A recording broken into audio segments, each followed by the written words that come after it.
bonjour à toutes et à tous. Vendredi 30 juin 2023, c'est bientôt les vacances. BD Best se retrouve, vous avez deviné évidemment, nous sommes à Bruxelles, tout près du palais de justice et donc du bureau de Casterman pour une nouvelle capsule, probablement la dernière avant un petit repos bien mérité. Derrière la palette, BD Best va rencontrer pour la troisième voire même la quatrième fois ce dessinateur que nous apprécions tout particulièrement. Les origines de son héros sont plus à refaire, mais ont encore plein de voyages à nous offrir. Et donc d'ici quelques instants, ce sera avec que nous allons poursuivre. Une petite idée. Donc l'auteur, le dessinateur que nous rencontrons pour la quatrième fois, il a repris brillamment les origines de ce héros de Jacques Martin, Alix. C'est évidemment, vous l'avez deviné, Olivier Wenberg qui nous dit bonjour. Bonjour. Comment vas-tu? Ça va très bien, merci. Une fois de plus, poser ton sac à Bruxelles? Oui, voilà, quelques jours ici pour faire un petit peu de dédicace et puis redécouvrir un petit peu cette magnifique ville. Oui, en plus, tu m'as dit, tu es arrivé en plein Homegang. Oui, c'est ça, mais je ne connaissais pas du tout cette fête, donc là j'ai pu un peu découvrir les festivités. C'est une très très belle fête, moi je reviendrai, mais je prendrai vraiment des congés pour ça. Et ça te donne des idées de dessin, éventuellement? Pas forcément, mais alors il y a des reconstitutions, des décors, des chevaux, tout ça, donc il y a un côté féerique quand même assez sympa, quoi. Assez sympa. À faire, ouais, ok. bien sûr. Bon, quelques petites questions, j'imagine. Allez, vas-y. Donc, quatrième tome de Alix Origine, c'est ton deuxième? Ouais, c'est ça.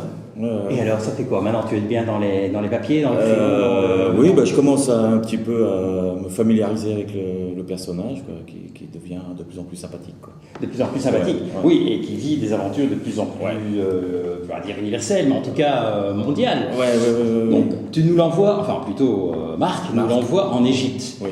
Ouais. Le nouvel univers de dessin pour toi? Oui, alors moi je connais pas du tout l'Égypte antique, ça c'était pas du tout ma tasse de thé, j'allais dire entre guillemets. Donc j'ai dû pas mal potasser les documents, les archives et aussi les voyages d'Alix. J'ai regardé aussi les voyages d'Alix, c'est quand même une sacrée référence. Oui, parce que bon, aussi bien dans la série classique que dans Sénateur, il va en Égypte. Oui. Donc, tu as une source de documents. Aussi. Comment fais-tu pour transposer les dessins d'un côté de Thierry, de l'autre côté de Jacques Martin et des différents dessinateurs, qui étaient des styles différents, dans un dessin plus enfant, je dirais? En fait, le style était déjà quasiment installé par Laurent Libessard, donc pour moi c'était déjà un peu plus facile d'avoir une référence graphique. Ouais. Et forcément j'y ai mis un petit peu ma patte. J'ai un petit peu des personnages aussi que j'ai créés. Donc j'avais quand même une base graphique relativement facile à adapter, quoi. Mais au niveau architectural, ça reste du très très précis. Quand on regarde, et toujours ces grandes cases, oui. Ça reste dans le cahier des charges? Non, un peu le découpage. Marc Boone, il m'avait déjà fait un petit pré-découpage. Il découpe déjà dans son scénario les pages, donc j'avais déjà une idée plus ou moins de l'emplacement et de l'espace que devait occuper chacune des cases. Mais c'est vrai que fois j'ai pris des libertés pour agrandir un peu plus les cases, parce que comme tu sais, j'aime bien faire des décors, faire des détails. Ah oui. Donc là je prends grand plaisir en fait à faire ces cases-là. Et dans les navires, parce qu'il y a quelques petits navires cette fois-ci, on peut pas les louper. Même chose. Pareil, là je me suis inspiré aussi des documents des voyages d'Alix, et puis de certains livres sur l'histoire antique. Donc ça aussi c'était une sacrée recherche à faire. Alors, je trouvais qu'il y avait certaines cases, notamment de décors, je reviens dessus parce que vraiment je suis épaté par... Merci. Ça devient quasiment du dessin photo. Oui, notamment quand on prend celle-ci. Ah oui, honnêtement, avec on la regarde de loin, et puis on se dit, mais non, c'est une photo dessinée ou c'est un... Non, c'est un vrai dessin, mais après, Florence Torta a fait un magnifique travail de couleur. Une mise en couleur, oui. Ah oui, parce qu'elle a créé des ambiances... la couleur dans cette série, je trouve qu'elle apporte vraiment quelque chose. Moi, quand je vois mon dessin noir et blanc, c'est vraiment de la place, c'est un peu plan-plan, elle animait des ambiances, des profondeurs, une atmosphère moi, je lui indique pas trop tout ce genre de... Tu la laisses libre au Je niveau la laisse libre. Je lui dis tu donnes juste... quand même, enfin bon, en fonction du scénario de Marc, c'est quand même matinée, Oui, voilà, c'est etc. ça. Mais... Je lui dis, voilà, là, c'est début de soirée qui va décliner, et puis on va basculer dans la nuit. Mais après, elle s'occupe de ça. Moi, je trouve ça, elle gère ça admirablement. Moi, je trouve ça super.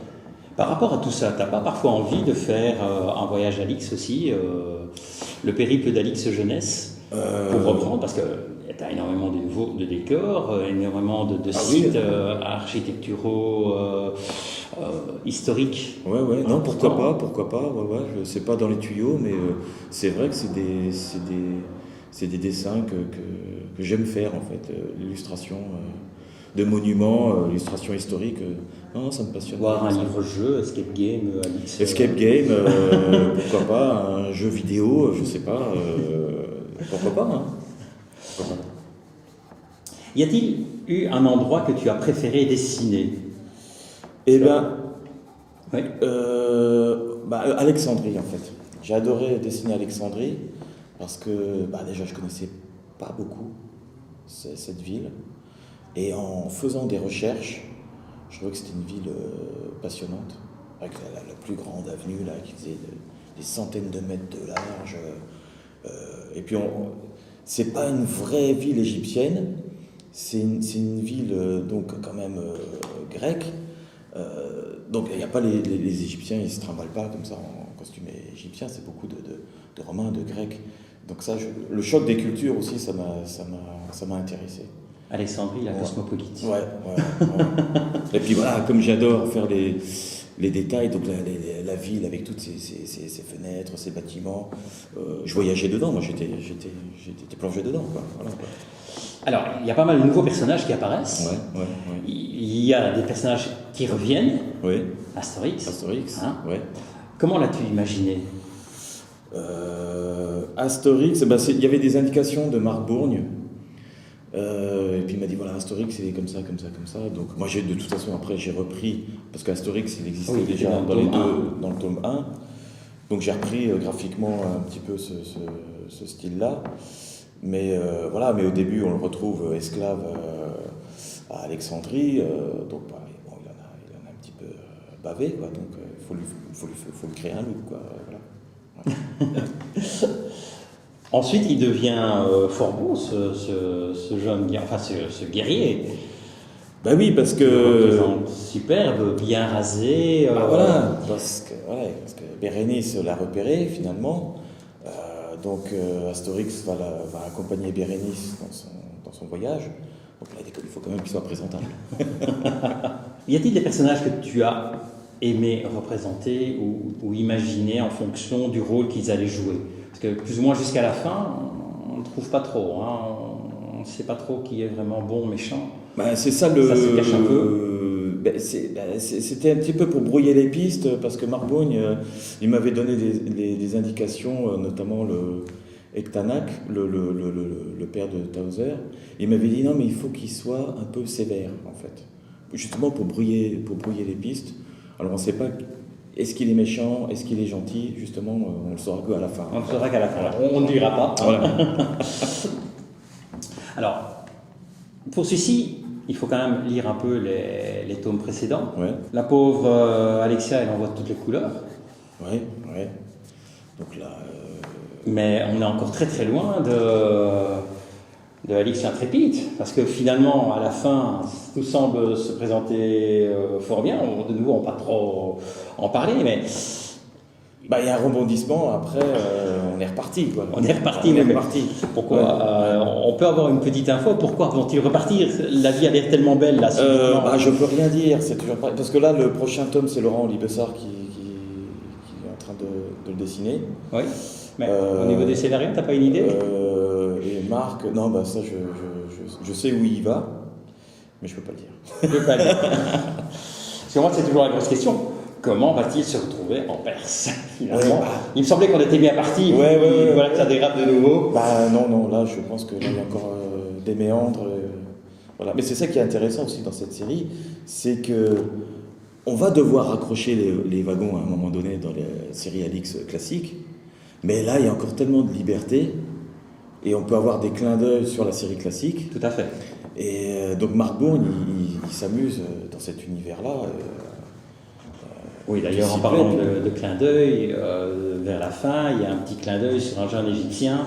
Voilà. Assez comique, Ouais. assez amusant de se dire qu'il y a là aussi. Voilà. Mais il donne un petit peu des explications justement sur cet univers. Sur l'univers. Comment- Est-ce qu'il t'est arrivé cette fois-ci de pouvoir dire à Marc, bah, écoute, je voudrais que on puisse mettre ceci ou cela comme rebondissement, ou Marc t'a-t-il donné le script, le scénario entièrement bétonné?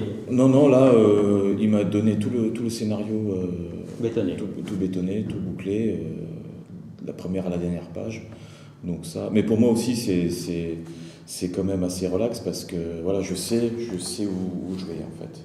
Bien que quand je réalise une BD comme ça, je lis et forcément le synopsis, je sais de quoi parle l'histoire, je sais quand ça commence, où ça termine, mais je vois pas le détail. Et quand je réalise la BD, j'aime bien réaliser page après page, enfin plutôt groupe de page après groupe de pages.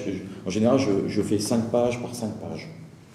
Et dans les 5 pages, je peux faire la case 1 de la page 2, la case 3 de la page 5. Enfin, j'aime bien faire un puzzle, en fait. Mm-hmm. Selon l'inspiration du moment, tiens, aujourd'hui j'ai envie de dessiner le personnage là, tout ça. Donc. Mais je ne vais jamais jusqu'à la fin du scénario de Marc. Je me laisse la surprise de savoir comment il termine l'histoire. Oui, il a terminé. Ouais. Donc, tu découpes son découpage. Ouais, c'est ça. Voilà, je découpe, j'en fais un petit peu, et puis voilà. Alors, il y a des animaux, il y a un chat notamment, qui apparaît. Ouais. C'est difficile ou pas de dessiner des animaux, des chats et moi, des je choses comme suis ça? pas très bon dans les animaux, ça c'est clair. Mais les chats, moi avant j'avais des chats, donc je connais un petit peu la morphologie des chats. Mais ça c'est des chats égyptiens, donc c'est un peu particulier aussi, ils ont une ligne, donc j'espère que j'ai bien, je me suis approché à la représentation du chat égyptien, parce qu'ils sont pas tout gros, c'est des chats. Mais non, c'est ça, c'est un peu ça, et t'en as quand même quelques-uns. Bon, ceci dit, ils sont assez mignons. Ouais, merci. Alix ne tombe toujours pas amoureux, bien que... Où en est-on dans les amours d'Alix? Là, je sais pas. Mais peut-être que là, comme il a rencontré Towser, est-ce que plus tard, il va la retrouver ou pas, on ne sait pas. Quoi. Mais on sent peut-être qu'il y aurait quelque chose qui pourrait se passer, je ne sais pas. On pourrait demander au scénariste des autres saisons. Ouais. La série.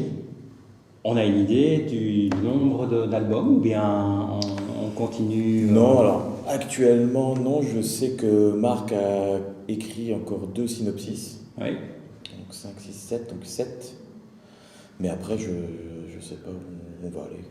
Ça dépend. Et toi, tu es reparti sur un tome en particulier déjà? Non, alors là, comme j'ai terminé celui-ci, là je bascule sur du dessin animé pour quelques mois, dans un studio à Luxembourg, avec lequel je travaille régulièrement, avec qui j'avais fait Ernest et Célestine.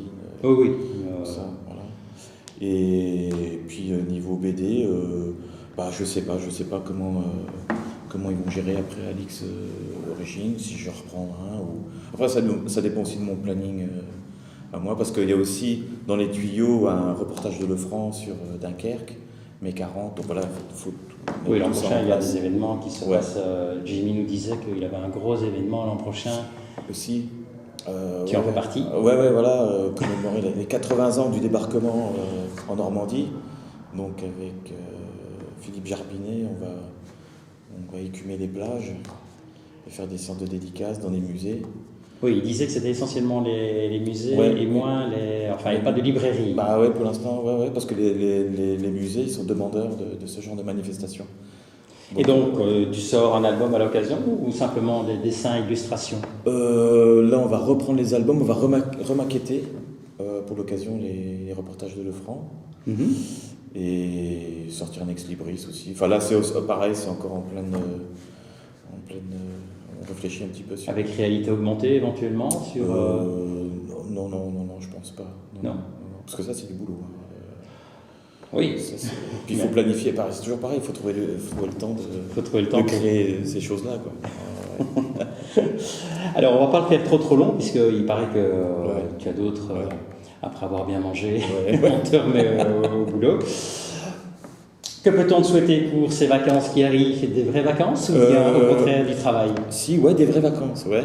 Enfin bon, j'étais en vacances il n'y a pas si longtemps, je repars en vacances, mais non, des vacances, et puis quand même une bonne santé, et puis c'est l'essentiel. Écoute, Olivier, un tout grand merci. Mais merci à toi. Pour cette quatrième, oui, je pense que ça va être déjà quasiment la quatrième capsule. Passe vite, hein. Ou cinquième, je ne sais plus. Moi, je sais plus. Et donc, on est impatient de découvrir la suite alors. Hein. Merci. Alors, il est évident que vous connaissez le principe, mais c'est aussi la réponse, elle est très très simple. C'était la dernière de l'année. On va prendre un peu de repos. Ce soir, soirée au Megang. Et puis, à mon avis, on se retrouve à la rentrée. Donc d'ici là, je vous souhaite d'excellentes vacances. Profitez-en bien, reposez-vous bien. Lisez des tonnes de BD. Allez-y gaillardement, je vous assure, il y a des sorties qui valent la peine. Et si pendant l'année, comme moi, vous n'avez pas pu tout lire, c'est le moment de rattraper. Hein, un peu de rattrapage. Et donc d'ici là, bye bye, à bientôt, au revoir. Olivier. Bonnes vacances. C'est un peu bête.